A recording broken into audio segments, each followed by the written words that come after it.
இடைத்தரகர்களே நெல்மணிகளை அதிக விலைக்கு கொள்முதல் செய்யும் நிலையில் தமிழக அரசு உடனடியாக கொள்முதல் செய்ய வேண்டும் என்று விவசாய சங்கங்களின் ஒருங்கிணைப்பு குழு தலைவர் PR பாண்டியன் வலியுறுத்தியுள்ளார். அவர் சத்தியம் டிவிக்கு அளித்துள்ள பேட்டியை தற்போது பார்க்கலாம். தமிழ்நாட்டில் நெல் அறுவடை பணி துவங்கியிருக்கிறது.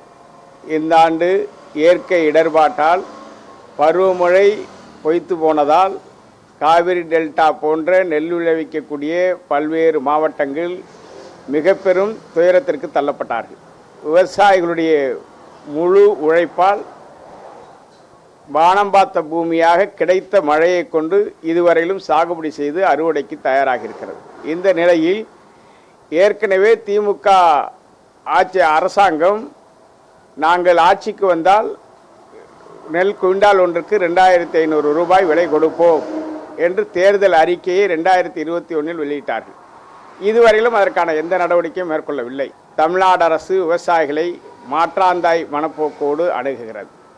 குறிப்பாக இன்றைக்கு தனியார் வியாபாரிகள் இந்தியா முழுமையிலும் பருவநிலை மாற்றத்தால் நெல் உற்பத்தி குறைந்துள்ளதால் தென்னிந்தியாவிலும் மிக பெரும் நெல் உற்பத்தி குறைந்திருக்கிறது. இந்த நிலையில் தனியார் வியாபாரிகள் கூடுதல் விலை கொடுத்து விவசாயிகள் நெல்லை கொள்முதல் தடையின்றி பண்ணுகிறார்கள். ஆனால் அரசு உரிய விலையை கொடுப்பதற்கு மறுக்கிறது. இது வன்மையாக கண்டிக்கத்தக்கது. உடனடியாக அரசாங்கம் நெல் கொள்முதலை தீவிரப்படுத்த வேண்டும் என்று நாங்கள் வலியுறுத்துகிறோம். தனியார் வியாபாரியை விட கூடுதலான விலைக்கு கொள்முதல் செய்வதற்கான நடவடிக்கையை எடுக்க வேண்டும் என்று வலியுறுத்துகிறோம். எள் மூலம் தயாரிக்கப்படுகிற நல்லெண்ணெய் விற்பனையை ஊக்கப்படுத்த வேண்டும். நிலக்கடலை மூலம் உற்பத்தி செய்யக்கூடிய கடலை எண்ணெயை ஊக்கப்படுத்த வேண்டும்.